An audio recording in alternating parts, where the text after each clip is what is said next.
উত্তর দিনাজপুর জেলার করণদিঘি ব্লকের রসাখোয়া গ্রাম পঞ্চায়েতের ভারত বাংলাদেশ সীমান্ত ঘেঁষা খুরকা গ্রামে দেখা গেল বিএসএফ এর মানবিক উদ্যোগ। সোমবার সকালে ওই গ্রামের বাসিন্দা সুকির সিংহ শৌচকর্মে গিয়ে হঠাৎ অসুস্থ হয়ে মাটিতে লুটিয়ে পড়েন। পরিবারের লোকজন তড়িঘড়ি তাকে বাড়িতে নিয়ে এলেও কিছুক্ষণ পর তার শারীরিক অবস্থার অবনতি হয়। কিন্তু প্রত্যন্ত সীমান্তবর্তী গ্রামে দ্রুত চিকিৎসার ব্যবস্থা করা দুষ্কর হওয়ায় অসহায় হয়ে পড়েন পরিবারের সদস্যরা। শেষ পর্যন্ত তারা সীমান্তে কর্তব্যরত ৭২ নম্বর ব্যাটালিয়ন বিএসএফ জওয়ানের কাছে সাহায্যের আবেদন করেন। খবর পেয়ে বিএসএফ এর কর্তব্যরত জওয়ানরা বিষয়টি কোম্পানির কমান্ডারকে জানান। তৎক্ষণাৎ একটি অ্যাম্বুলেন্স ও বিএসএফ এর ডাক্তার সহ একটি দল অসুস্থ ব্যক্তির বাড়িতে পৌঁছে যান। প্রাথমিক চিকিৎসার পর বিএসএফ এর জওয়ানেরা দ্রুত অ্যাম্বুলেন্সের মাধ্যমে তাকে রসাখোয়া স্বাস্থ্য কেন্দ্রে নিয়ে যান। বিএসএফ এর এই মানবিক উদ্যোগকে সাধুবাদ জানিয়েছেন আহতের পরিবারের সদস্যরা।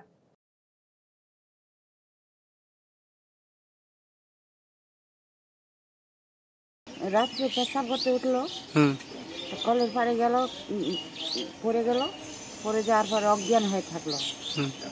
অজ্ঞান হয়ে থাকার পরে তখন তুলে নিয়ে আসলো বারান্দায়, মালিশ করলো, ভালো হচ্ছে না। তখন অ্যাম্বুলেন্সকে ক্যাম্পে তখন ফোন করলাম, ক্যাম্পের অ্যাম্বুলেন্সকে পুলিশগুলো আসলো, বিএসএফগুলা গাড়ি নিয়ে, ওরা কিন্তু তুলে নিয়ে আসলো রসগোয়ায়। কিন্তু খুব হেল্প করতেছে আমাদের গ্রামে, ভালোই হেল্প করতেছে। যতগুলা বেমারি ওষুধ থাকে কিন্তু ক্যাম্পের বিএসএফগুলা আমাদের খুবই হেল্প করে। সুবিধা ছাড়া দাবা আনতে যাই, ভালো দাবা দেয়, 100টা দাবা খেলেই খুব আরাম পেয়ে যায়। দেখে তো ভয় লাগবে একটু, তারা যদি আমাদের হেল্প করে দাদু ভাইয়ের মতো, আপনার ছেলের মতো, তারা আমাকে কেন ভয় লাগবে? সবসময় হেল্প করে থাকে। রাত্রেও যাই, রাত্রেও আসে, রাত্রে গেলে আমাকে দাবা দেয়।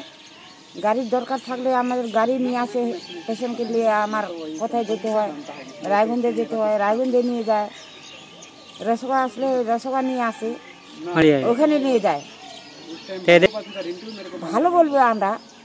স্থানীয়দের বক্তব্য, সীমান্ত পাহারার পাশাপাশি বিএসএফ বিভিন্ন সময় সীমান্তবর্তী গ্রামের মানুষদের পাশে দাঁড়াচ্ছে। তারা শুধু নিরাপত্তা দিয়েই থেমে থাকেন না, বরং প্রয়োজনে বিনামূল্যে চিকিৎসা সেবাও প্রদান করেন। এই ঘটনায় আরো একবার প্রমাণ হলো বিএসএফ শুধু সীমান্তের রক্ষক নয়, মানবিকতার প্রতীক। ওদের শুনতে পারলাম যে ভোরবেলায় নাকি পেশাব করতে উঠছিল, পড়ে গেছিল। এখন কি লক্ষণ, প্যারালাইসিসের লক্ষণ না কিসের লক্ষণ, রাত্রে না ভোরবেলায়। ওই ফোন করলাম, বিএসএফ আসলো, বিএসএফের অ্যাম্বুলেন্সে নিয়ে আসছি পেশেন্টটাকে। যখনই দরকার পড়ে তখনই হেল্প করে, ভালোই সমর্থন করতেছে। খুরকা ক্যাম্পে আসলো, সাহায্য করলো। বিএসএফ এর পক্ষে মেহিন খান বলেন, তারা সবসময় গ্রামবাসীদের পাশে থাকেন, আপদে বিপদে সবসময় গ্রামবাসীদের সাহায্য করার চেষ্টা করেন। मेरे पास सुबह 8 बजे फ़ोन आया कंपनी कमांडर साहब का, तो उन्होंने बताया कि खुरका गांव में एक पेशेंट है, ये ऐसे स्थिति है पेशेंट का, पैरालिसिस टाइप का सिम्टम्स आ रहा है। तो मैं एम्बुलेंस ड्राइवर को बताया, और फिर हम एम्बुलेंस के तुरंत वहाँ पर पहुँचे। देखे पेशेंट का सही में रात से सुबह टाइम लगभग 4 बजे गिर गए थे।